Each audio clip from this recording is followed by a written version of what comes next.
We'd like to acknowledge the traditional custodians of the land on which this podcast was produced, the Gadigal People of the Eora Nation. We pay our respects to elders past and present. It's April 1995 and we're in the Atlantic Ocean, 104 kilometres away from land. The water is cold, the wind is high, the waves are strong. Captain Brian Udell is fighting for his life. He's just survived the highest speed ejection from a US fighter aircraft at nearly 1,300 kilometres per hour. He feels like his body has just collided with a freight train. The salt water is making him painfully aware of the open wounds that cover his broken body. Brian starts to pray. He has to get home to his wife, who is 4 months pregnant with their first child. It'll be 4 gruelling hours of survival until Brian is rescued. I'm at Middleton and this is Head Game. Today, an unbelievable story of perseverance, strength, and return to the skies. Brian Udell, welcome to my podcast, Head Game. How are you? I'm well. How are you, sir? I'm always good. Listen, it's me that should be calling you, sir. Take me back to when you first got into any type of aircraft and the fascination of flying. When did that first hit you? I'm a multi-generational pilot, so it's in the DNA. My father was a fighter pilot for 31 years, and I started flying when I was 9 years old. Aviation's all I knew. I've been in an airplane my whole life. It was just a natural progression for me to follow in those footsteps. I suppose being around that 24/7, that's just embedded in you whether you like it or not, right? It's good and it's bad because he cut no slack. So yeah, I can imagine. I remember complaining once, and once and once only. Once only, yes. And I said, I'm tired. I was in the middle of pilot training, and they do all of the things. They try to give you 25 hours worth of stuff and 24 hours to do it. And oh, by the way, you got to find some time to sleep. And so I remember complaining, called him up, and I was like, man, Dad, I'm just really tired. He goes, you don't know tired. He goes, wait till you get to combat. You work when you have to, and you sleep when you can. And you just go. You put it on and you go. And if there's a little break, you can take a nap, but when it's time to go, it's time to go. That's the classic military, I suppose, way, isn't it? It's when you can grab that nap, grab it, because you don't know when the next one's coming. That's exactly right. Tell me what happened on the 18th of April, 1995. We were on a night training mission, standard. I was number 3 of a 4-ship. We were doing what we call a surge week, where... So when you say number 3 of a 4th ship, there's four aircrafts and you're number 3? Correct. This particular night, we're going to go out and do what we call 2v2 air-to-air intercepts. That's where 2 aircraft are going to oppose 2 aircraft. At night, it's really a targeting and sorting exercise. It's a communications event. You're not really shooting live. You're not shooting live munitions at each other, but it's the ability to effectively communicate between the 2 aircraft, between the 4 people in those 2 aircraft, and effectively figure out what the presentation is that the opposing group is giving you, effectively communicate that between the aircraft, properly target and sort and target those 2 aircraft, and then put missiles in the air so that you're not both targeting one aircraft, or it's a lot of calm discipline. The success, I tell people that war hasn't changed in 1,000 years. And whether you're blowing a bugle or banging on a drum or waving a guide on, it's the ability to effectively communicate is the side that's going to prevail. Because if I can communicate effectively, we can put force concentration in. So we're doing our thing. We were actually on our 4th intercept. This airplane had some mechanical problems and what we call ground aborted twice the week before. What that means is they started the airplane up, and for whatever reason it didn't pass its built-in tests, and so they gave it back to maintenance to work on. When I showed up at the airplane, the first thing we do is we salute the crew chief. We pick up the maintenance forms. We review the maintenance forms. I could see that this airplane had some previous discrepancies that were still kind of coming up with issues, but supposedly it was a good aircraft. So we do our walk around, we climb in the jet, we start the jet up, and it runs through its test, and it failed 3 different tests. The central computer was not operating properly, the display processor was not operating properly, and the heads-up display failed. And so we called out maintenance. Maintenance plugs into the aircraft, and we start talking about it. And they said, well, what's been fixing it before is just turn it off and turn it back on. Just recycle it. Boy, I tell you what, when people say that to me, yeah, right, exactly. When people say that to me, I just want to choke them. And, I bet you do. So we turn it off and we turn it back on, and we repeat this multiple times. And finally, we've got a good airplane. There were no spares to step 2. All the other jets were broken or being utilized. So it was love the one you're with. So we worked it. Finally, we got a good airplane. We taxied probably 5 minutes after the other 3 aircraft did. We have contingencies. Every military operation has contingencies because, your initial plan very rarely is going to go as planned, or you don't roll X into some contingency operation. So they had a contingency if I wasn't able to get down there, but we were able to get down there with them, get armed up, and we launched. We met up with an air refueling tanker, a KC-10 that was parked in an air refueling track. We cycled through. We got about 4,000 pounds of gas each. And then we went out into what we call the Whiskies. That's the warning areas off the coast of the United States, the East Coast of the United States.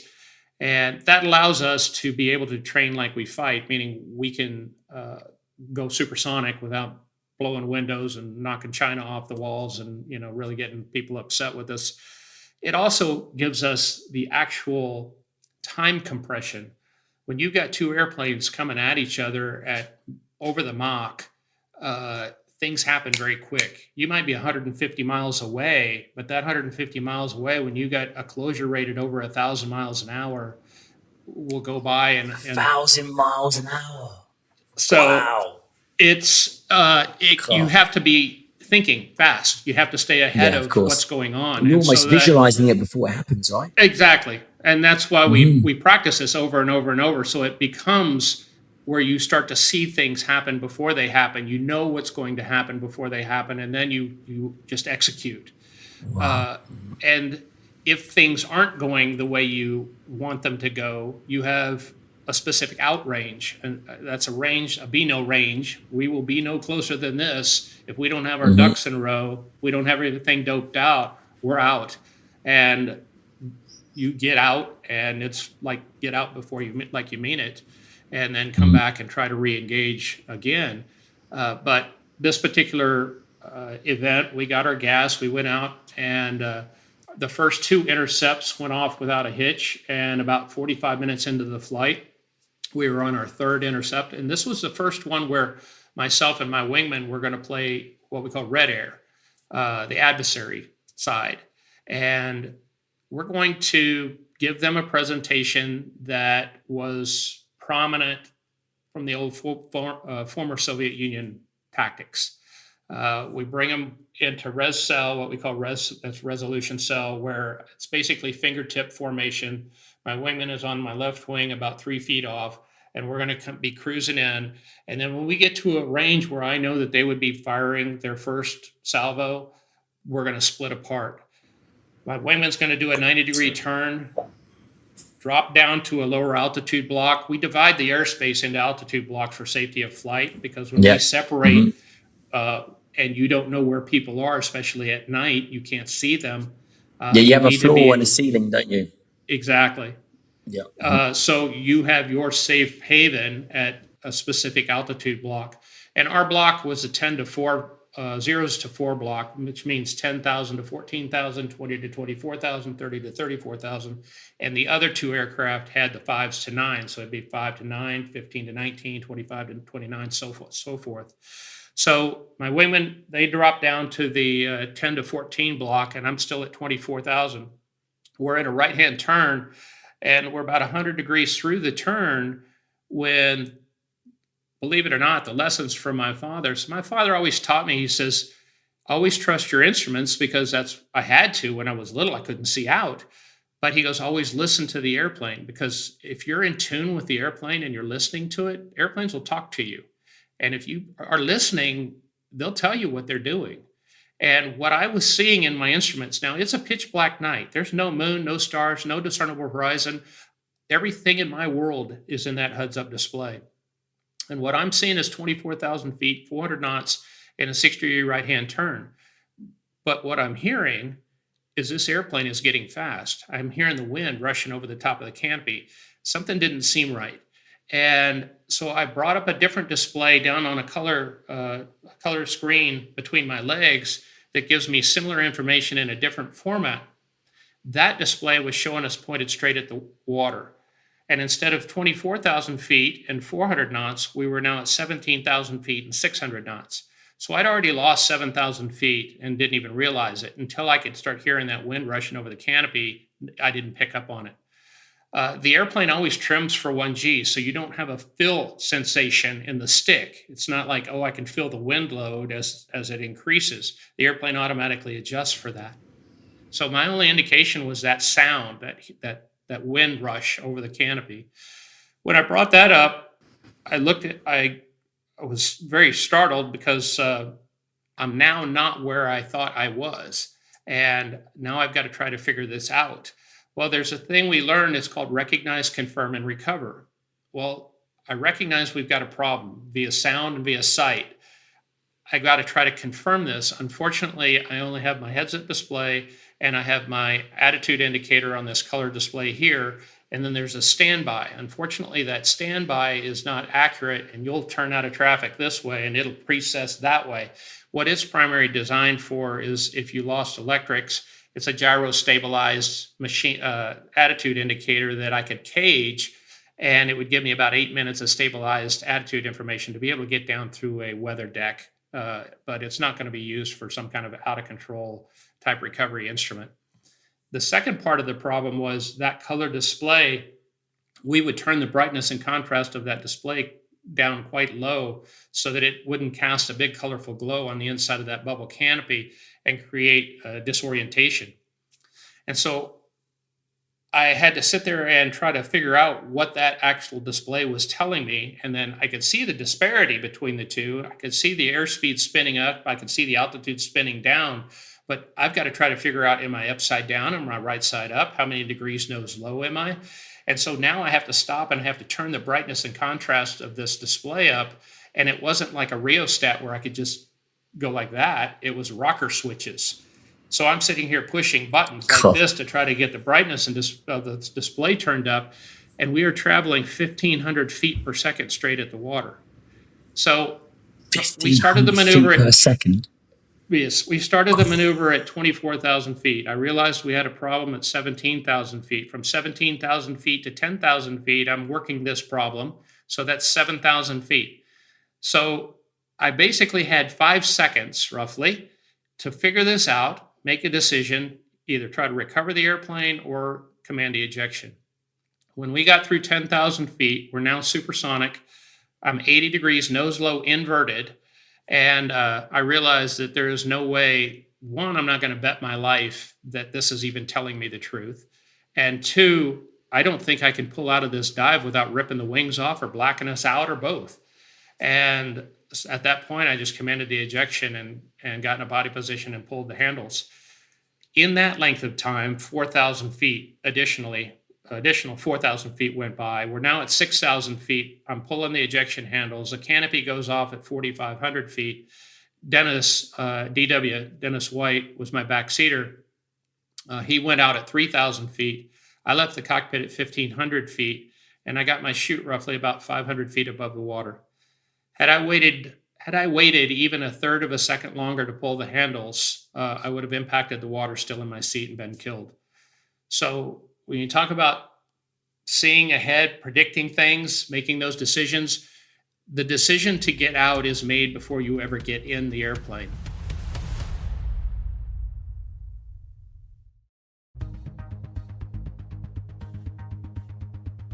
So when your parachute deploys, are you strapped into the chair when you land No, in the water? I had about 20 to 25 seconds under the canopy before I hit the water. So the way it works is you leave the aircraft in your seat, and the seat is incredibly smart. It has an altimeter in it, and it has pitot tubes on either side. So the seat knows how fast it's going, and it knows what's attitude it's in, and it knows what altitude it's at. So from that, it makes a decision. Do I need to keep him with the seat until we get down to a lower altitude, or do I got to get him out of this seat and get him a main chute immediately? And in this case, because we were going so fast, it actually threw out a miniature drag chute to try to slow us down. But then it has to be able to cut that drag chute away and then get the main canopy open and separate you from the seat. All of that happens in milliseconds. So it was able to get me slowed down enough to where the main chute wasn't destroyed upon deployment because of the excessive speed that we were traveling. So it kicked me out of the seat. I'm hanging under the canopy. I could feel the cold night air on my face. I could hear the parachute ruffling above me. I knew where I was. I also knew I was going into the ocean. And then immediately your training kicks in. You do what's called a post-ejection checklist. It's canopy, visor, mask, seat kit, LPU, steer, prepare, release. I mean, it's that ingrained. And so I look up at my canopy. I couldn't see it. It was pitch black. Visor, mask. We're supposed to take our visor, put it up on top of our helmet, discard our mask. I didn't have to worry about that step. The whole helmet was gone. Seat kit. When we deploy, when we separate from the seat, we're actually sitting on a seat kit, which contains a one-man life raft and 2 survival kits. But one's called a rucksack kit, the other's called a grab-and-go kit. The rucksack kit falls away on a 15-foot lanyard. That pulls the one-man life raft out. It falls away on a 15-foot lanyard that's hooked to my right hip. And the weight of that rucksack kit pulls a pin on a CO2 cartridge that partially inflates that raft. So hanging below me, 15 feet below me, is a one-man life raft. 15 feet below that's that rucksack kit, and zipped into the inside flap right up underneath my butt is that grab-and-go kit, which is about the size of a fireplace log. The rucksack kit contains everything you need for long-term survival. The grab-and-go kit contains duplicate items, but it's mostly for rescue. It's got your flares and water and radio and signal mirror, whistle, things like that. Yeah. So as I'm coming down on the chute, I get to my life preserver and I look down, and my life preserver looked like shredded rags hanging around my neck. And then I got a bit concerned because I know I'm going into the ocean, and if I don't get to something that floats, I'm going to be a dead man. And I'm hoping that my life preserver hanging 15 feet below me that I can't see doesn't look like this. So somewhere I had the presence of mind, and I think this is where the exceptional training comes in, because I was able to think clearly. I was able to keep my wits about me. And I just had the presence of mind to reach down, and I grabbed that lanyard. And with my teeth and my one arm, I reeled that life raft up to me. And just at the point I grabbed a hold of the raft and I could tell it was inflated, I went from hanging under the canopy to about 10 feet under the water. Having hold of that inflated raft pulled me back up to the surface. Otherwise, I would have drowned. I'm in mid-50s water temperature. The sea state's about 3 to 5 feet. The wind's blowing about 10 knots. And I'm starting to be drugged. My chute catches wind, and I'm starting to be drugged through the water. There's a very smart man. A lot of the stuff that we have in our survival kits are as a result of somebody in the past dying from not having this. So what we have is these pyrotechnic device on our risers, and when they sense the salt water, it fires a charge and it blows your risers away. It sounds like 2 shotgun shells going off on either side of your head. So I came to rest, still holding onto the raft, and that's when I went to try to kick my legs to get into the raft. And when I did, the top half of my leg would go one way and the bottom half would go the other. And when I kicked my left foot, my foot would flip around backwards and then it'd flip around forwards. And they were both useless. And then this arm is bent back like this. So I've got one functioning arm with a separated shoulder. I'm in 5 foot seas. I know if I don't get into this raft that I'm going to die of hypothermia. I'll go unconscious, and that'll be that. And so I'm trying to get in. I can't get in. I'm trying to push this raft underneath me, and the wave would come up and the raft would want to flip over on top of me. So I'd have to let it go like this. And then I'd get it back up underneath me. And I tried probably 10 times, and I just couldn't get in. And now I'm literally to the point of exhaustion. And I thought, this is it. I'm going to die tonight. Is that what you thought, Brian? Did you actually think to yourself, right, I'm not going to make this. This is me. I'm gone. Yeah. And that's when I stopped everything. We wonder where I get my strength from my father. My father got it from his mother. My grandmother was an incredibly strong woman, and she always taught me that we don't get to choose the day we're going to have. We get to choose how we're going to deal with it. And we should be prepared for whatever the day brings, physically, mentally, emotionally, and spiritually. And she says, if you're in a situation that you have no control over and you need help, you pray for what you need, not for what you want. And so I put my head down on the raft and I said, God, I can't die tonight. I've got too much to do. My wife was 4 months pregnant with our first child. And I thought to myself how selfish of it would be for me to not be there and for her to get that knock on the door. I did not want her to get that knock on the door. Your wife was 4 months pregnant at this time. Exactly. Did that thought process went through your head just as I suppose you're going to give up? It's like, I can't give up. I've got to stay alive. My wife is pregnant. I've got a child on the way. And was it that thought that ultimately switched things up? It'll give you superhuman strength. Yeah, absolutely. Because I took that raft and I shoved it down into the base between my legs like this. I threw my shoulder into it like that, and I rode the wave up. And when I crested the top of the wave and went down the backside, my body flipped right into the raft, and I was sitting there perfectly. And my leg from the knee down was hanging 90 to the right over the side. My foot was turned around backwards and folded up underneath me. And this arm was bent back like that. And I'm looking at this and I'm thinking to myself, you can't live out here looking like this. You're going to be out here a long time. You can't sit here and be looking at yourself like this. So you got to straighten yourself out. This is one of those times where it's better to look good than to feel good. And so I grabbed my leg and I heaved it in, and it went from 90 right to 90 left. It's now resting across the top of my other leg, and I'm thinking, oh crap, that doesn't look right either. So I shoved it down into the base of the raft. I pulled my foot out from underneath me, got it pointed in the right direction, brought my arm around and immobilized it into my harness. And now I know I didn't structurally fix anything, but if I'm going to be out here, I want everything pointed in the right direction. Yeah. Mm-hmm. So now I'm starting to go into shock. I'm shaking uncontrollably. I know that if I don't stop and treat myself for the shock, that I'm going to go unconscious.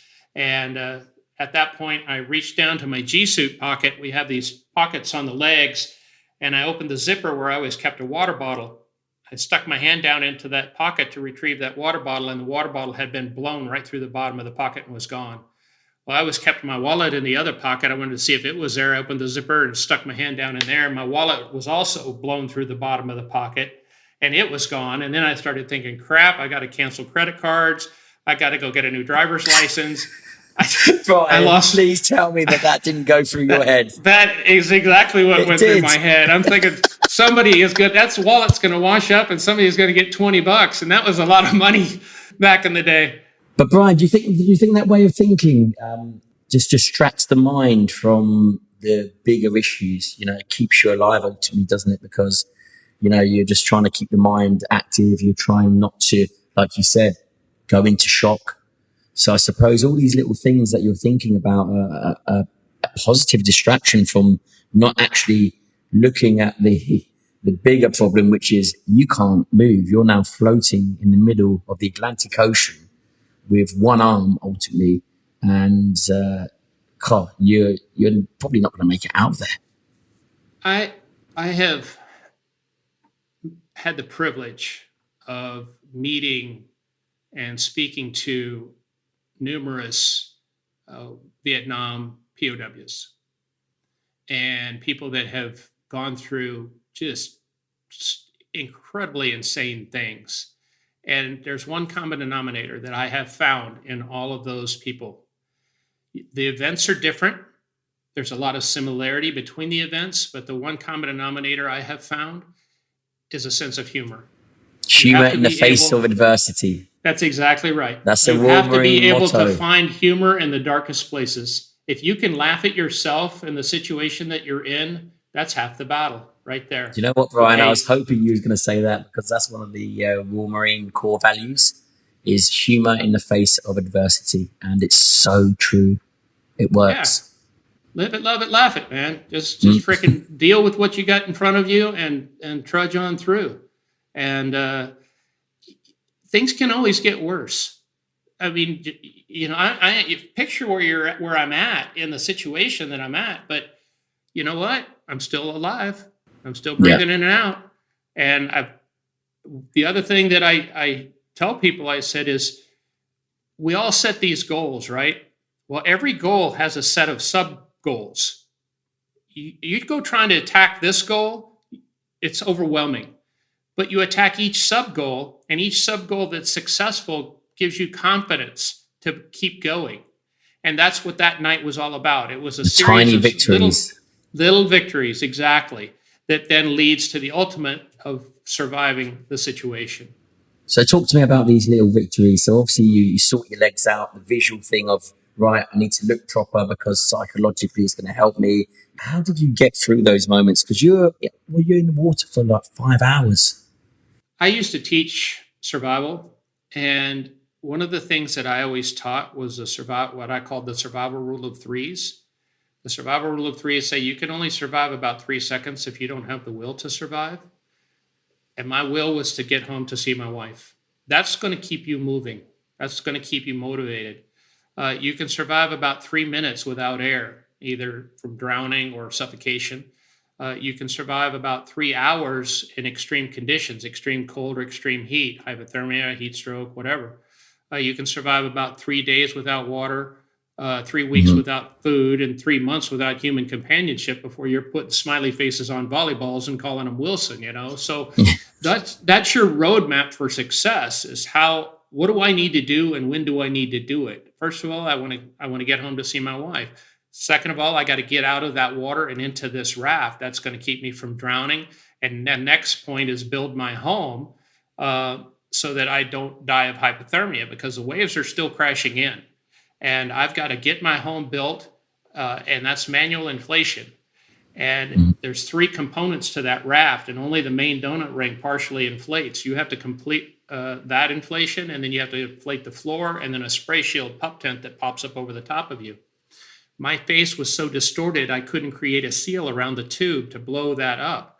I had to grab the valve with my teeth, clamp my hands down around my lips to create the seal. My lips stuck out past my 3rd finger. That's how distorted my face was. So there was a point where I'm sitting there laughing at myself and how funny I must look with my lips stuck out like a duck.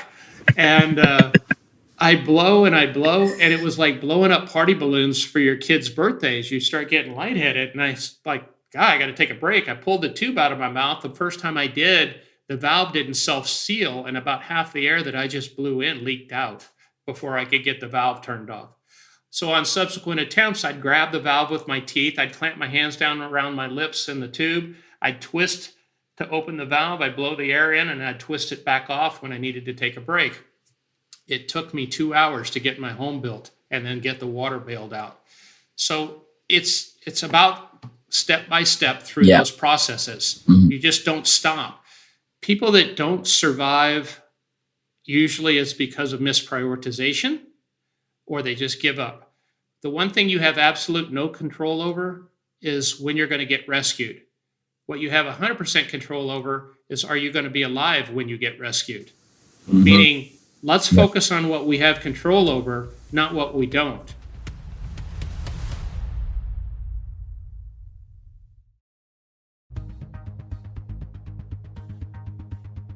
And so you got your house in order after 2 hours.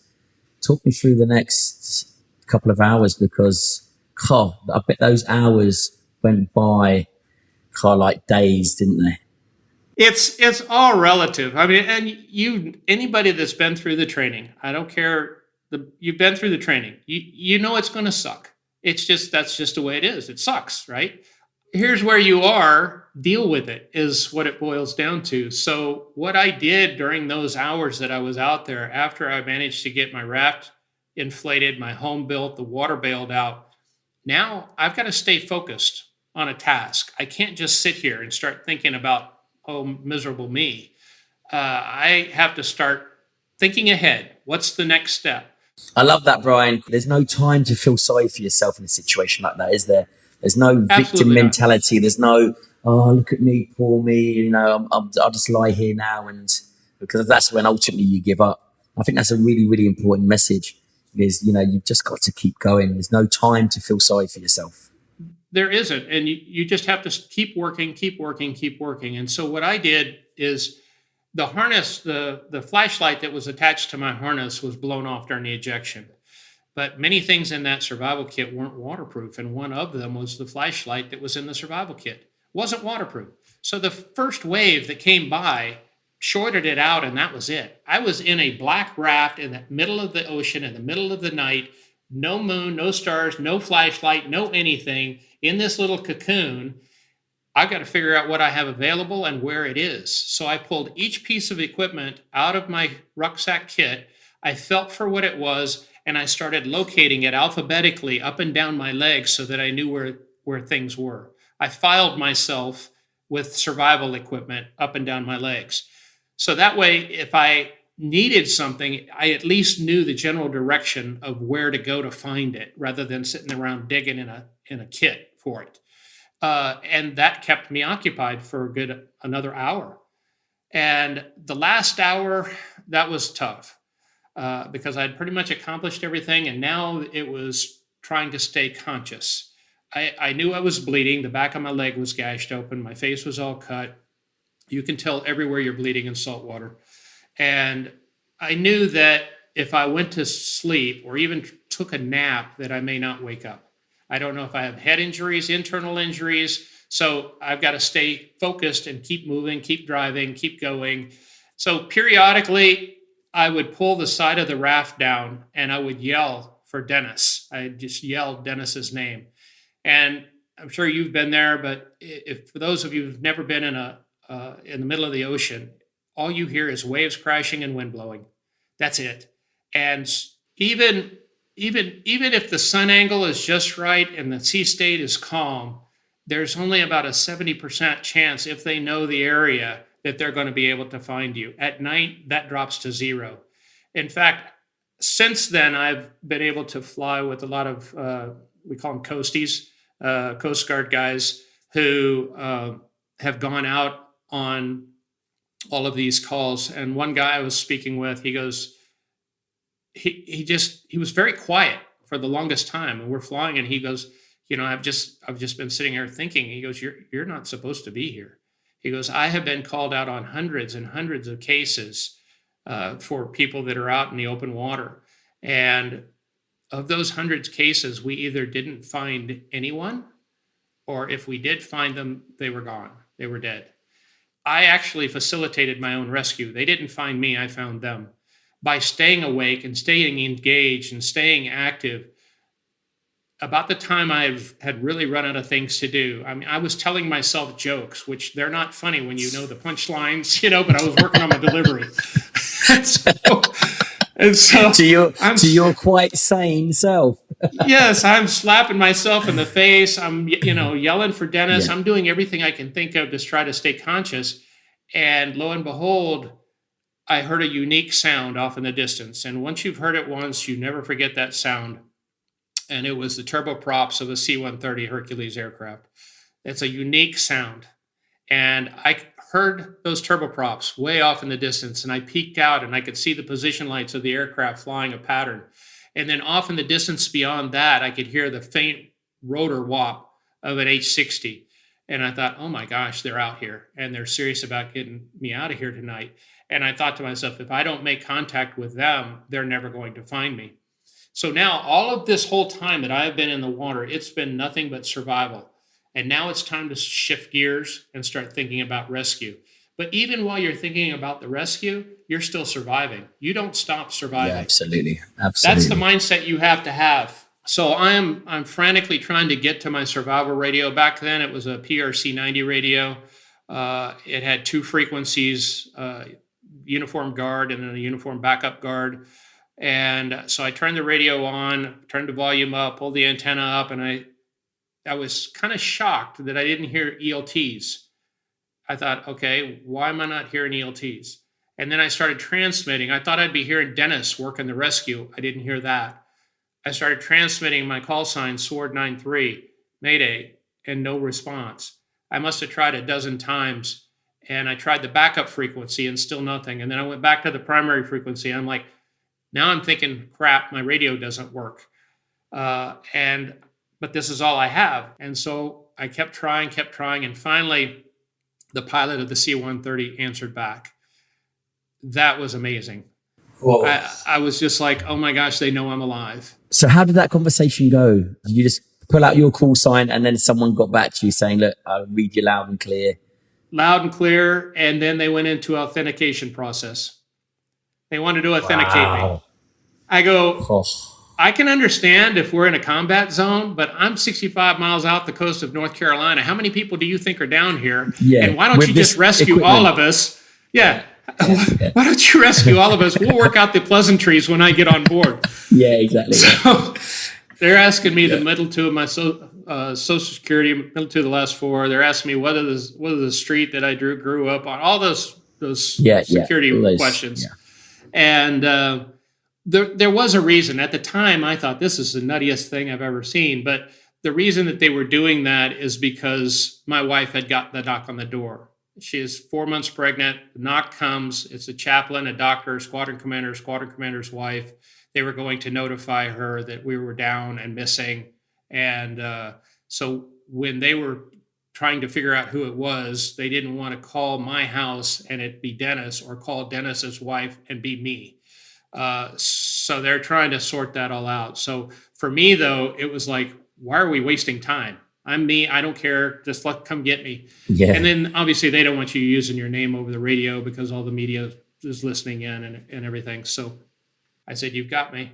And then I knew I was going home. I'll never forget the picture of that rescue swimmer, Jim Peterson. I still keep in touch with him. It's been 29 years and we still talk every year.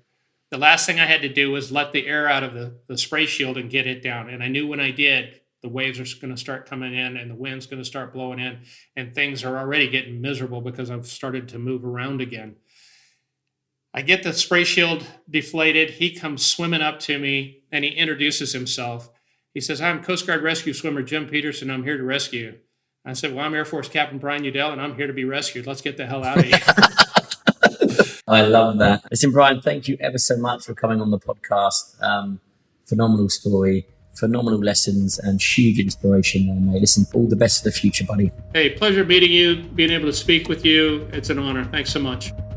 Thank you so much for joining me on Head Game. If you enjoyed this episode, make sure you're subscribed so you don't miss any of our incredible stories, and leave me a review wherever you're listening. I'm Matt Middleton. Catch you again next time.